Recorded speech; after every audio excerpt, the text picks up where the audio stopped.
Hi teachers, welcome back to Uplearn Academy. I'm Antoinette and today I'm going to be looking at how to set up a badge. Now I've already set up a badge for use for myself on my system, but I'm going to run through it very quickly again. The first thing that I'm going to show you how to do is how to make a profile completion badge.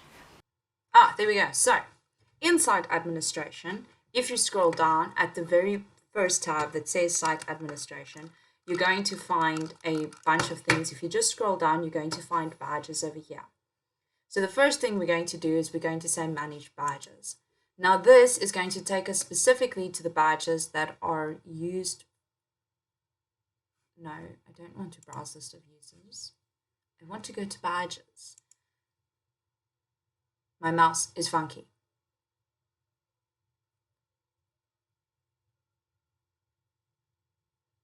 Sometime this century. Yeah, I guess that can work. So I said manage badges, and then it's going to take this here. So this badge is one of the ones that I created as a test. I think I'm just going to delete it as well because we want to check out the how to set up a badge with a competency anyway. I'm going to add a new badge. I specifically want to show you how to make a badge for profile completion. Profile completion is one of the things that teachers, especially online teachers, struggle with the most, making sure that the learner has completed all of the relative information. Now, for the most part, it's not really an issue, but because most of the time a teacher is working with a third-party accreditation or certification company or body, you need to make sure that the information is correct so that when you apply for the learner's certification upon completion, then you have all of the right details. So right, I'm going to start here again. I'm going to say profile completion. Leave all that. When you have completed your profile, I'm going to go and I'm just going to profile, and then we're going to go to images and we're going to just select I guess one of these can work. They're all kind of ugly. So let's take this one, blank profile. I actually want you to see like this one. Okay. So for the purpose of this, I'm going to just use this image. I'm going to use it over here. So profile and just keep it there. I think I remember. So first of all, I want to point this out. You should be careful about just using images that you grab off the internet. I'm obviously going to remove this and whatever, but you need to be careful because copywriting is a thing and ownership of images on the internet is like, it's a minefield. Rather make sure that either you buy it from stock images, either you buy it from one of the sites that sells stock images, or you make your own ones. Stock images are super simple, and the nice thing about them is once you've purchased it, it is yours for life. You can use it for whatever, and also they're actually much cheaper than you think they are. It's not expensive. If you were to go through the hassle of creating a range of images or badges for you to use in your system, it's probably going to cost you more than just going and finding a look and a feel on images that you like and just buying them straight off. And then I'm going to go see if is it in downloads? No, it's not in downloads. Is it in pictures? It's not in pictures. Desktop, upload videos. It's going to be here. Here we go. So I'm going to use this image, if my mouse lets me. And I'm just going to drag and drop it in there. So it's just a basic image. It's just a basic image. Author's name. So all of this, you can fill this all in, but for now, I'm just going to fill in all the stuff that has the exclamation mark in it. And then here it speaks about badge expiry. We're not going to fill it in right now. So create badge. It's going to take us to this page. Come on. Okay, so Here we've got overview details, edit details, criteria, messages or message, recipients, endorsements, related badges, and alignments. So this is a site-wide badge. So it's going to have two more options. 1, 2, 3, 4, 5. Okay, there's a bunch more options, and there's some different options from what you get if you're making badges within a specific course. So here we literally just select profile completion, and it's going to take a moment, and then it's going to give us a list to choose from. So now it wants to know, in order to get this badge, which of the following does the learner have to have completed? So under normal circumstances, you're going to want the learner's name, you're going to want the learner's surname, preferably an email address for communication purposes. However, and this is a big but, you should have their email address by the time that they're on the system, because it's a good way to communicate with them from the system is via email. So maybe a mobile phone number, so that when you aren't getting a hold of them on the system, you can communicate with them on mobile.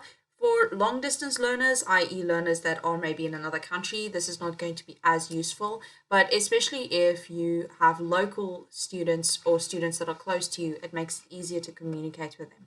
If you want to speak with them specifically on any of these platforms, then you can more than welcome to click those. I'm not going to click it now, just for making sure that everything is, well, just for showing you how to do it. Do you want them to tell you from which country they are and which city or town they are? I'm going to say city or town just for because. I'm going to say institution because maybe they're working at a specific place. Then here's option is other fields. Now I added this one as ID number because in order to make sure that the certificate is valid, we have to provide an ID number as well. This is not something that's specifically South African. I'm fairly certain this is an international thing. Whichever form of identification they need to, again, this one's important. They need to give you a form of identification to put on their certificates so that, you know, it's their certificate. So the name and the surname and everything is right. This criterion is completed when all of the selected profile fields or any of the selected. Now you want them to finish everything. My mouse is doing that thing again. You want them to finish all of those ticks that you've added in. I can add a description, so we're going to say all of the selected profile fields. You can add a description. You can add a description, but again, I'm not going to do that now, simply for the purpose of showing you the badge. So here's first name, surname, and email address. I think maybe I should just take off these ones just for now, so that I can show you what happens. So there is the profile completion. We've set up the specific criteria, and we're going to say save.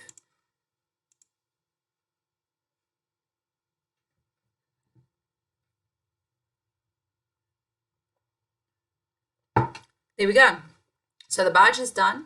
And then if any of, all of the following user profile fields must be completed in order for them to receive that badge. So we're going to quickly check. Technically, I should have that badge. So I'm going to go and have a look at my profile.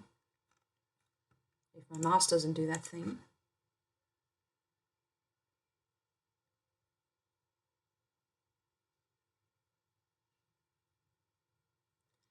And then, come on. It should be under more. So I have badges from Uplearn Academy, profile completed. It should show the other one. This is my badge that I created in the beginning. Why are you doing that? Don't do that.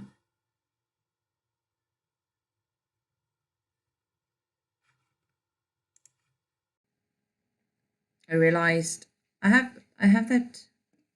Yeah, that sounds better there. Let's see, what's this one? Why is it not visible? This will make the badge visible to users and allow them to start earning. Let's say you already made this badge. Continue. Okay, sorry, that was the problem. It needed to be. It just needed to be made visible, which means technically, if I'm not mistaken, if I go to view profile and I go to more, it should, there we go, it's there. So it awards it automatically. You don't have to do nothing. Just make sure it's set up and then it's there. Okay, I'm going to delete that one because it's, well, mostly just not set up the way that I wanted to. I literally just did it to show you guys. So I'm going to do that. So that's it for the profile badge. If I did that thing where I speak too fast and maybe skip over a step, please ask a question. Don't be shy. Post it in the comments. Send me an email. I link it in the description as always. I'm also going to link in the description all of the Moodle documents with regards to making badges, so that if you're interested in reading it for yourself, you go ahead, you're more than welcome. There's a bunch of information. I've mentioned before that it is really worthwhile having reading through the documents. It might help your understanding, especially if you have more than one explanation for the same thing, which always helps. So hopefully this video isn't too long. Thanks for watching. Please keep an eye out for the next badge video where I am showing you how to make specifically a competency badge, so something that's linked to a competency that's in the course. Also keep an eye out for the lesson video, should be up soon, and stay safe as always, and see you soon.